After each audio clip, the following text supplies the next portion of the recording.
Lionel Messi के bodyguard को तो आपने देखा ही होगा, लंबे, तगड़े और हर वक्त उनके आसपास रहने वाले। लेकिन क्या आप जानते हैं कि मेसी का एक और बॉडीगार्ड भी है? फर्क बस इतना है कि वह सूट बूट नहीं पहनता, बल्कि अर्जेंटीना की जर्सी पहनकर मैदान पर उतरता है। नाम है रोड्रिगो डी पॉल। फीफा विश्व कप 2026 में अपने एक मैच में जब मेसी ने हैट्रिक लगाई तो पहले गोल के लिए शानदार असिस्ट देने वाले खिलाड़ी भी रोड्रिगो डी पॉल ही थे। सोशल मीडिया पर लोग मजाक में कहते हैं कि डी पॉल का काम सिर्फ मिडफील्ड में खेलना नहीं है, बल्कि मेसी की सुरक्षा करना भी है। लेकिन आखिर ऐसा क्या है कि पूरी दुनिया उन्हें मेसी का अनऑफिशियल बॉडीगार्ड कहने लगी? दोनों की दोस्ती की शुरुआत कहां से हुई और कैसे एक ऐसा लड़का जो 14 साल की उम्र में ही फुटबॉल छोड़ने का मन बना चुका था, आगे चलकर अर्जेंटीना के फुटबॉल इतिहास की सबसे सफल टीम का अहम हिस्सा बन गया। आज यही कहानी हम आपको सुनाने जा रहे हैं। कहानी शुरू होती है अर्जेंटीना के एक छोटे से इलाके सारांदी से, जहां रोड्रिगो डी पॉल का जन्म 24 मई 1994 को हुआ। रिपोर्ट्स के मुताबिक उन्होंने सिर्फ 3 साल की उम्र में ही फुटबॉल खेलना शुरू कर दिया था। उनके बड़े भाई डामियान पहले से फुटबॉल खेलते थे और डी पॉल भी उनके पीछे पीछे मैदान पर पहुंच जाते थे। उस समय उनकी उम्र के बच्चों के लिए कोई टीम नहीं थी, इसलिए उन्हें बड़े बच्चों के साथ खेलना पड़ता था। कई बार तो उन्हें गोलकीपर भी बना दिया जाता था। जैसा अक्सर फुटबॉल मैचों में होता है कि सबसे छोटे बच्चे को गोलकीपर बना दिया जाता है, लेकिन धीरे धीरे सबको समझ आने लगा कि इस बच्चे में कुछ खास है। 8 साल की उम्र में ही वो अर्जेंटीना के मशहूर क्लब रेसिंग क्लब की अकादमी में पहुंच गए और यहीं से उनका असली सफर शुरू हुआ। बचपन में डी पॉल का जीवन आसान नहीं था। परिवार बहुत अमीर नहीं था, लेकिन उनके आसपास ऐसे लोग जरूर थे जो उन्हें आगे बढ़ते हुए देखना चाहते थे। फुटबॉल उनके लिए सिर्फ एक खेल नहीं, बल्कि एक सपना था। वह रोज घंटों मैदान पर बिताते, युवा टीमों के साथ खेलते और खुद को लगातार बेहतर बनाने की कोशिश करते। लेकिन एक ऐसा दौर भी आया जब उन्होंने लगभग फुटबॉल छोड़ने का फैसला कर लिया था। अगर उस समय एक इंसान ने उन्हें रोकने की कोशिश नहीं की होती तो शायद आज दुनिया रोड्रिगो डी पॉल का नाम भी नहीं जानती। जब डी पॉल 14 साल के थे तब उनके दादा वाल्डो डी पॉल का निधन हो गया। वह उनकी जिंदगी के सबसे अहम लोगों में से एक थे। इस घटना ने उन्हें अंदर तक झकझोर दिया। उन्होंने फैसला कर लिया कि अब वह फुटबॉल नहीं खेलेंगे। वह अपनी दादी के साथ समय बिताना चाहते थे, क्योंकि उन्हें लगता था कि उनके दादा के जाने के बाद वो बिल्कुल अकेली हो गई हैं। उन्होंने ट्रेनिंग पर जाना बंद कर दिया और लगभग 1 हफ्ते तक क्लब से पूरी तरह दूर रहे। लेकिन तभी उनकी रिजर्व टीम के कोच उन्हें ढूंढते हुए उनके घर पहुंचे। उन्होंने बड़ी मुश्किल से डी पॉल को मैदान पर वापस आने के लिए मनाया। बाद में डी पॉल ने खुद स्वीकार किया कि अगर उस दिन उनके कोच उन्हें वापस लेने नहीं आते तो उनका करियर शुरू होने से पहले ही खत्म हो जाता। इसके बाद उन्होंने फिर से ट्रेनिंग शुरू की और कुछ ही सालों में मेहनत का फल मिलने लगा। 10 फरवरी 2013 को डी पॉल ने रेसिंग क्लब की सीनियर टीम के लिए डेब्यू किया। शुरुआत आसान नहीं रही, लेकिन उन्होंने खुद को साबित करना जारी रखा। जल्द ही यूरोप के बड़े क्लबों की नजर उन पर पड़ने लगी। 2014 में वह स्पेन के क्लब वेलेंसिया पहुंचे। यह उनके करियर का बड़ा कदम था, लेकिन पहला ही मैच उनके लिए किसी बुरे सपने जैसा साबित हुआ। डेब्यू के केवल 1 मिनट बाद ही उन्हें रेड कार्ड दिखा दिया गया। बहुत से खिलाड़ी ऐसी शुरुआत के बाद टूट जाते हैं, लेकिन डी पॉल ने हार नहीं मानी। उन्होंने संघर्ष जारी रखा। हालांकि वेलेंसिया में उन्हें वह पहचान नहीं मिली जिसकी उन्हें उम्मीद थी, लेकिन उन्होंने कई महत्वपूर्ण मैच खेले। कुछ समय बाद वह वापस रेसिंग क्लब लौटे, लेकिन ये वापसी ज्यादा लंबी नहीं चली। जल्द ही उन्होंने फिर से यूरोप का रुख किया और इस बार उनका ठिकाना बना इटली का क्लब उडिनीजे। यहीं से डी पॉल का असली ट्रांसफॉर्मेशन शुरू हुआ। उडिनीजे में उन्होंने खुद को एक संपूर्ण मिडफील्डर के रूप में विकसित किया।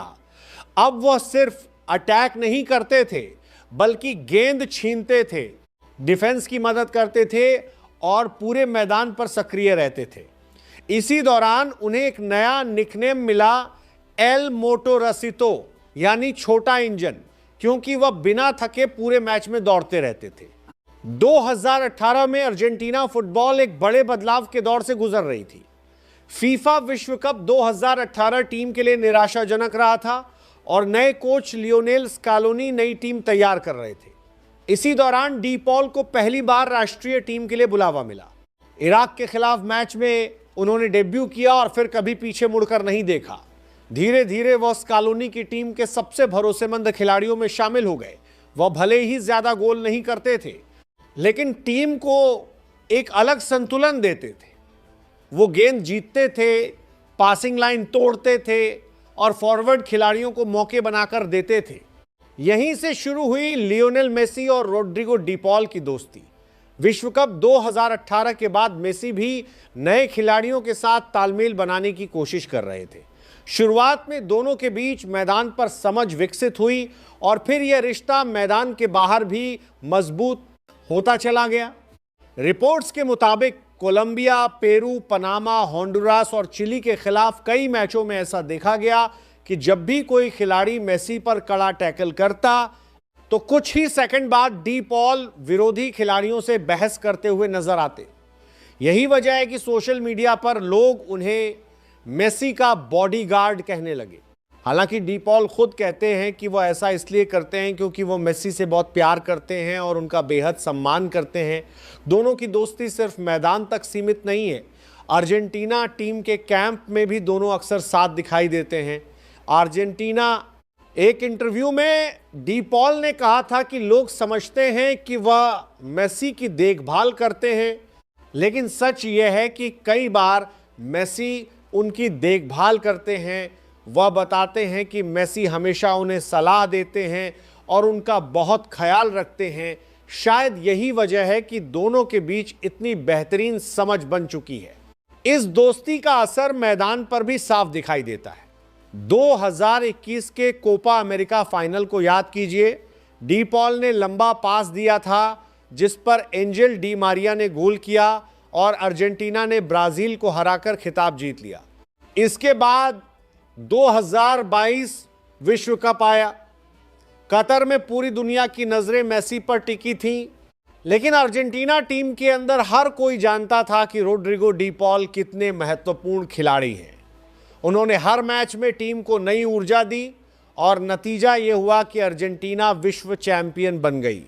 फिर 2024 के कोपा अमेरिका में भी अर्जेंटीना की जीत में डी पॉल ने अहम भूमिका निभाई और देखते ही देखते वह मेसी के साथ साथ अर्जेंटीना के स्वर्णिम दौर के सबसे महत्वपूर्ण खिलाड़ियों में शामिल हो गए। क्लब फुटबॉल में भी उनका सफर लगातार आगे बढ़ता रहा। उडिनीजे में शानदार प्रदर्शन के बाद वह एटलेटिको मैड्रिड पहुंचे। वहां 4 सीजन तक उन्होंने टीम के लिए महत्वपूर्ण भूमिका निभाई। उन्होंने कई गोल किए, असिस्ट दिए और डिएगो सिमियोने की मेहनती टीम का अहम हिस्सा बने। इसके बाद 2025 में एक ऐसा फैसला आया जिसने फुटबॉल प्रशंसकों और खासकर मेसी के फैंस को बेहद उत्साहित कर दिया। रोड्रिगो डी पॉल ने इंटर मियामी ज्वाइन कर लिया। ट्रांसफ़र फीस लगभग 15 मिलियन यूरो बताई गई और वो एक बार फिर क्लब फुटबॉल में भी मेसी के साथ खेलने लगे।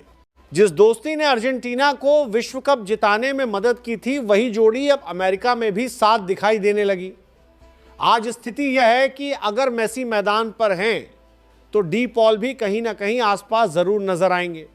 वह सिर्फ एक टीममेट या दोस्त नहीं है, वह उस पीढ़ी का हिस्सा हैं जिसने मेसी को उनके करियर की सबसे बड़ी उपलब्धियां हासिल करने में मदद की। आज जब लोग रोड्रिगो डी पॉल को देखते हैं तो उन्हें एक मेहनती मिडफील्डर नज़र आता है। कुछ लोग उन्हें मेसी का बॉडीगार्ड कहते हैं, कुछ उनका सबसे अच्छा दोस्त, लेकिन शायद उनकी असली पहचान इससे भी बड़ी है। वह उस खिलाड़ी का नाम है जिसने मुश्किल समय में हार नहीं मानी, जिसने अपने दादा के निधन के बाद भी अपने सपनों को जिंदा रखा, जिसने यूरोप में संघर्ष किया और जिसने अर्जेंटीना की सबसे सफल टीमों में अपनी जगह पक्की की। और शायद यही वजह है कि जब भी मेसी मुस्कुराते हुए नजर आते हैं तो कुछ ही दूरी पर रोड्रिगो डी पॉल भी मुस्कुराते हुए दिखाई देते हैं।